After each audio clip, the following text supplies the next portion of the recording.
Hi, welcome to Say It, Look At, a new series looking at leveraging television and social media to hear opinions of young adults about key issues affecting their lives.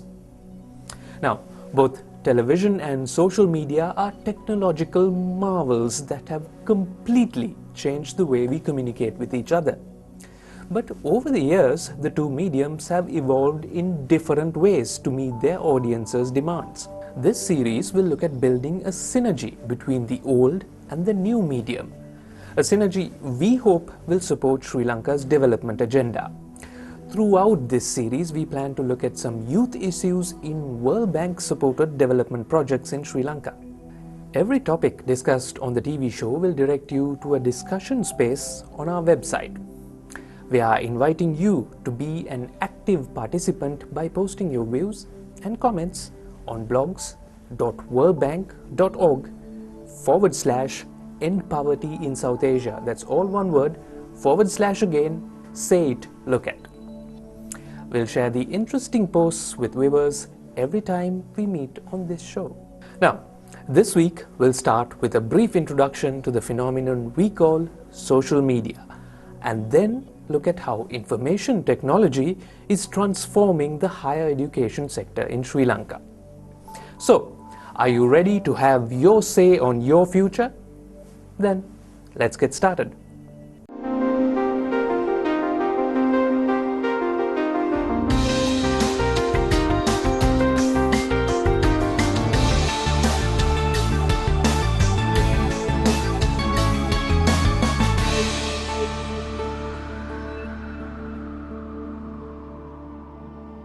The social networking site Facebook is used by more than 200 million people every day.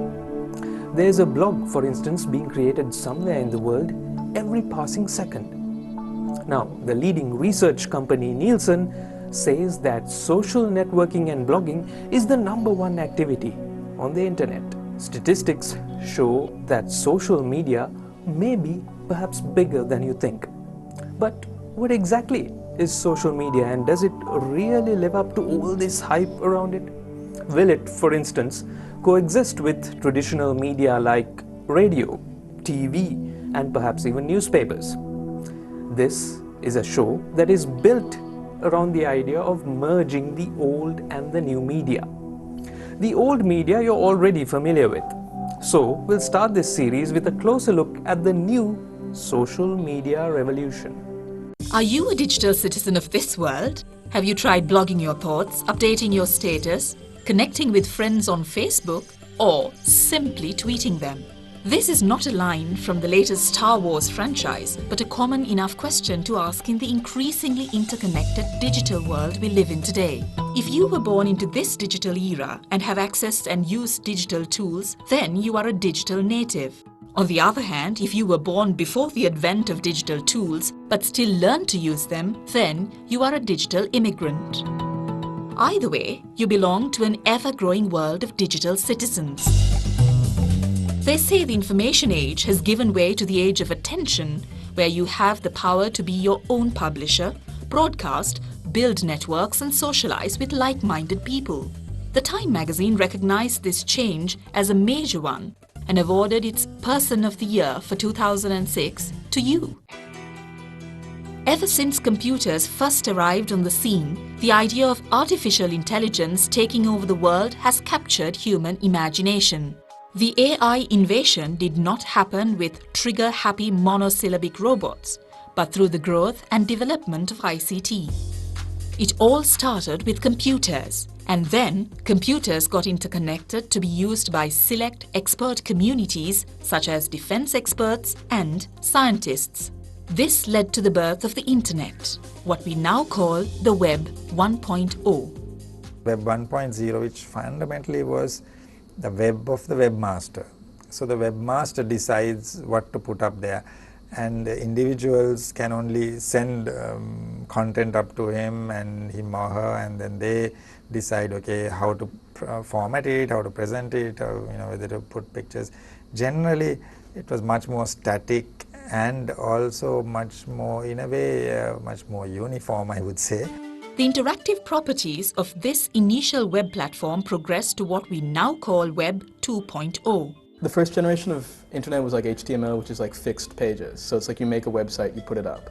And then later they started incorporating content management systems, which sounds complicated, but it's really not. It's just like basically software for a web server. Like on Facebook, you're using a content management system. When you upload like your status, that goes into like a status database.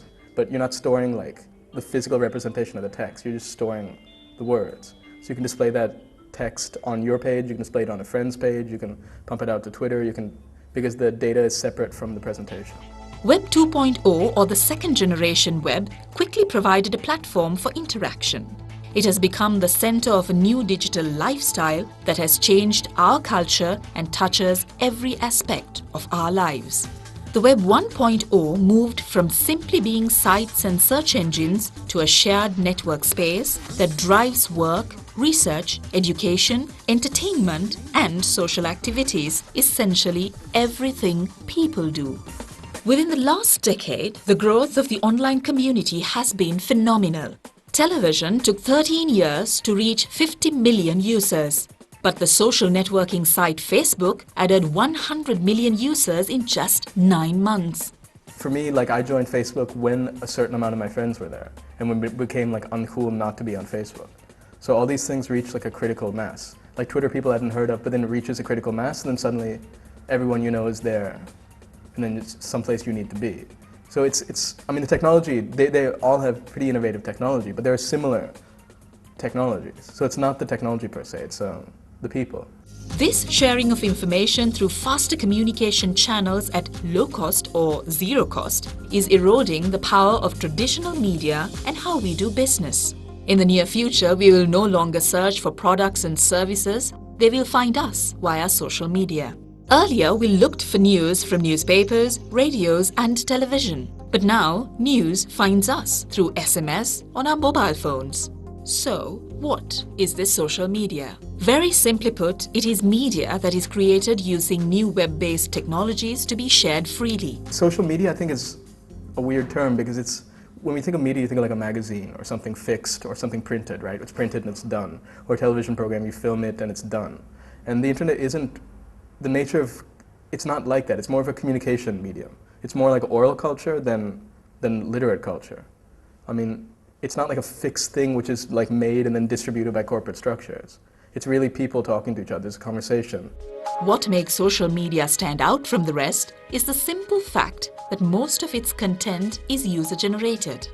In social media or new media, the people become the producers. The people become witnesses to certain reports, and they are part of it. Web has changed because there is so many more people now authoring the web, if you like. So when you author something, you are providing content, and when you provide content without having to worry about the underlying technology, HTML and HTTP and all these things, we call that user-generated content, and that content is at a very high level. There are at least 6 types of major social media on the web. Social networks allow people to build personal web pages and then connect with friends to interact and share content. MySpace, Facebook, and LinkedIn are some of the major social networks around.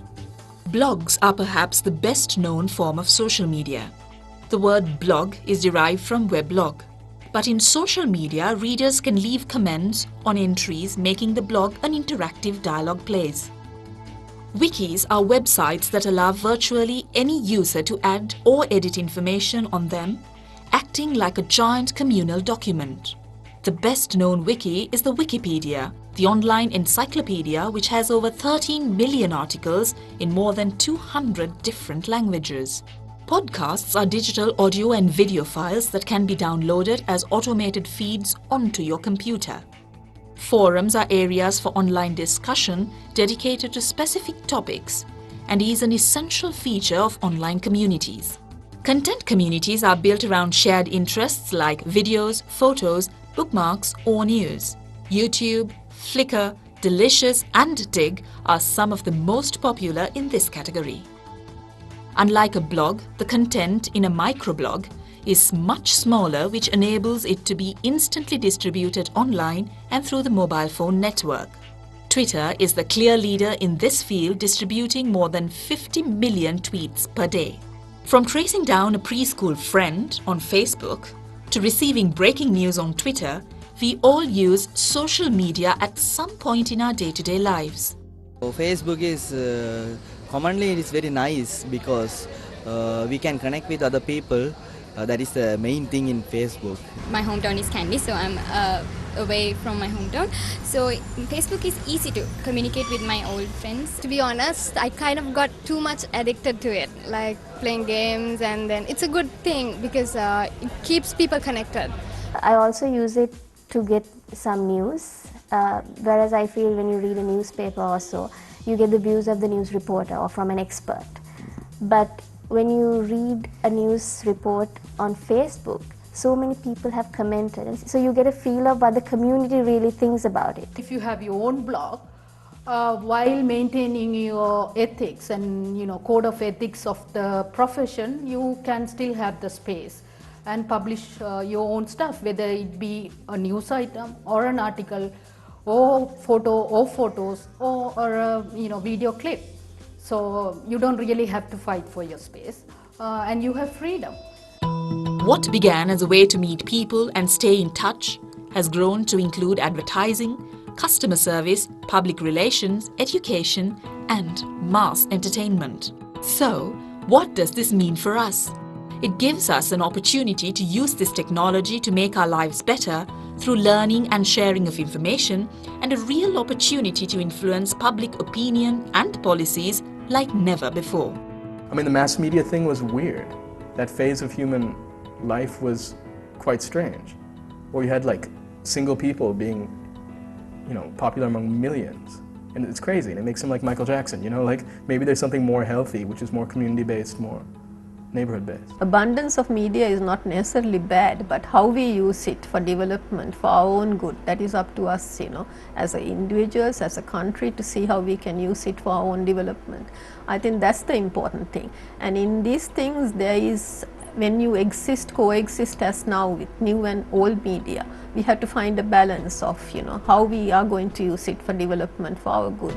Underneath all the hype and gizmos, social media is simply about being human after all.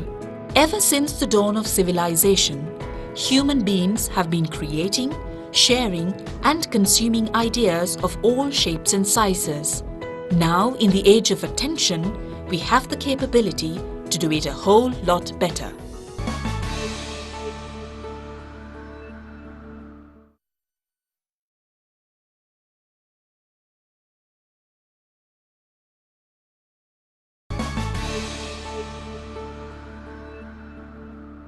Today's economy is interconnected and globalized. So knowledge resources like know-how, expertise, and even intellectual property are more critical than traditional economic resources like land, natural resources, or even manpower. That's why experts say in today's world, knowledge is critical to bring economic benefits to a country. So, nurturing human capital is a must for developing countries like Sri Lanka, especially because we are keen to be part of this global knowledge economy.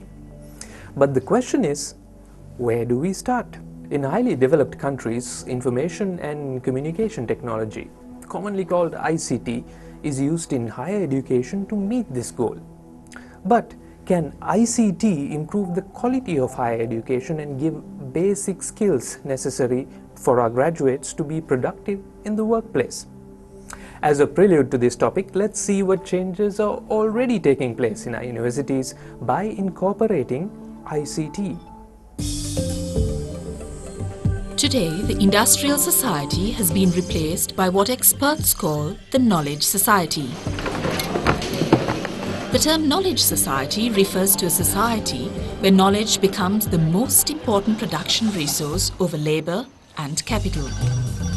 The Knowledge Economy Index, developed by the World Bank Institute, keeps track of a country's readiness to harness knowledge for economic development.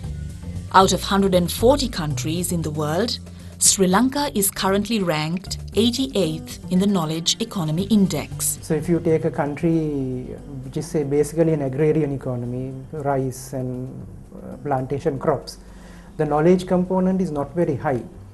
But as an economy grows and develops, the knowledge component increases in the economy. So then you have research and development, technology, innovation, high-end research services, high-end knowledge services, which are what makes a country highly developed.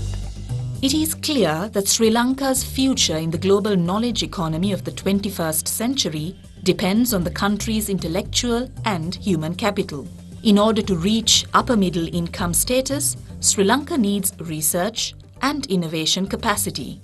This means having a workforce that can think and act creatively, work more efficiently, and use more technology to strengthen the country's economy.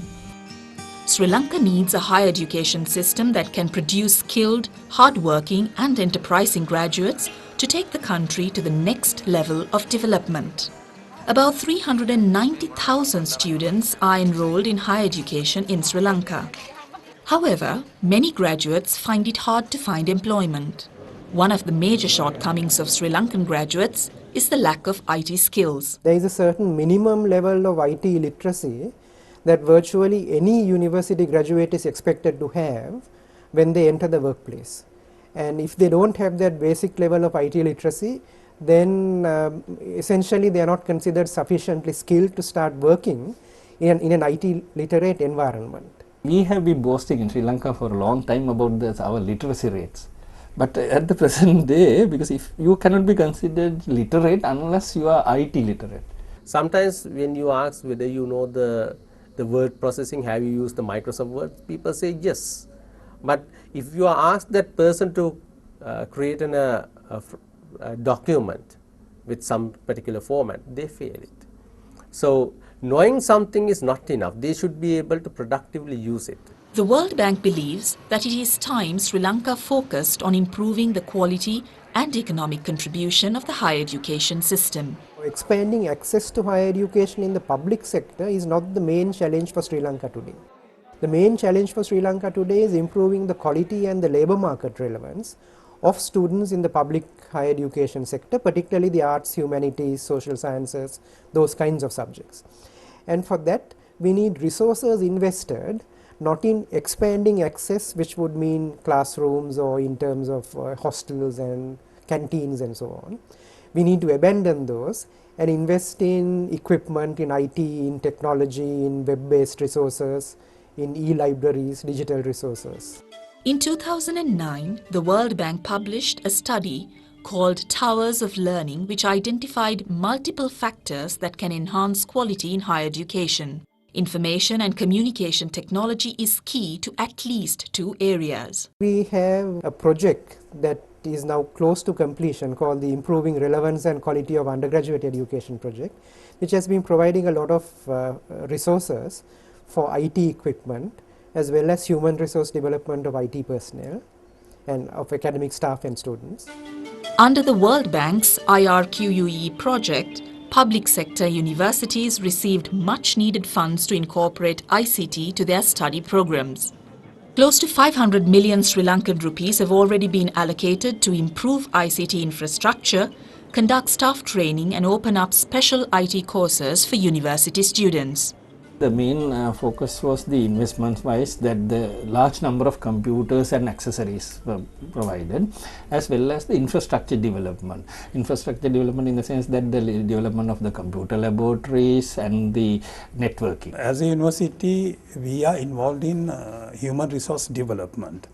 So we have to produce graduates, not only knowledgeable and intelligent graduate, but also who could find their jobs in the job market, because they have to find their own living. By giving them this training out of the benefits that we got from the IRQ project, we managed to make our students much more employable and much more ready to face challenges in the job market. One of the major needs of local universities was ICT infrastructure such as internet access and computer laboratories. Most universities use these funds to address this shortcoming. Internet facility is the bigger problem for our students earlier, They never know what do you mean by the Facebook, what is Skype is, what is internet browsing and web browsing and how to do these things, emailing. Now each and every student having their email numbers, they are having the facility to download the materials from, so to make their assignments, preparing their reports and so on, it is much more easy for the students. But infrastructure development was not the only focus of the IRQE project. Some faculties have also been able to introduce new teaching and learning methods by investing on e-learning. All the teaching materials are uploaded into the learning management system. So the lecturers need to upload their material into the system. Students can access those material from various places. Before coming to the university, I have thought that they are giving some kind of reference books and we have to go to the library and fight for one book. But it's really different. When we come here, they have given only a website and a username and password. We have just log into it and download all. It's faster, definitely less time consuming, and the options are immense. You know, you can filter out what is not useful for you. Whereas if you sit at a library, you have to go through so many, and sometimes these publications are not catalogued, so you have to sit and go through each one. Here you just, add the keywords and you will get exactly what you want. E-learning is fast becoming popular among universities around the world as it allows students to follow courses at their own pace without having to be present in a common location like a classroom. E-learning methods are categorized as asynchronous and synchronous. Asynchronous activities use technologies such as blogs, wikis, and discussion boards. The idea here is that students may engage in the exchange of ideas or information without depending on the presence of other students or tutors. For example, sending an email is an asynchronous activity. Synchronous activities involve the exchange of ideas and information with one or more parties at the same time. We know the best way is if you go physically to the university to start following a course. I mean, that is the best opportunity, but because of the limited resources, we cannot offer that thing to everybody. But on the other hand, we can create an environment, even if they miss a chance to go to a university, still they can follow the courses using this ICT infrastructure. This is one of the biggest benefit which we can apply in the higher education sector in Sri Lanka. One of the growing trends in classrooms around the world is to provide an information device like a laptop to every learner and connect them to virtual learning environments where they can access study material and interact with peers and tutors. These virtual learning environments allow students to manage administrative tasks like registrations, engage in self-assessment, access learning resources, as well as exchange information with fellow students and tutors. It is seen as a precursor for a new era of student-centered learning in the 21st century. This LMS provides lots of facilities, communication, forums, and the blogs, and all the Web2 facilities are provided through the LMS to interact with the teachers as well as the other fellow students. The wide use of information technology in classrooms has also transformed the role of the traditional tutor. Tutors are no longer encyclopedic knowledge dispensers.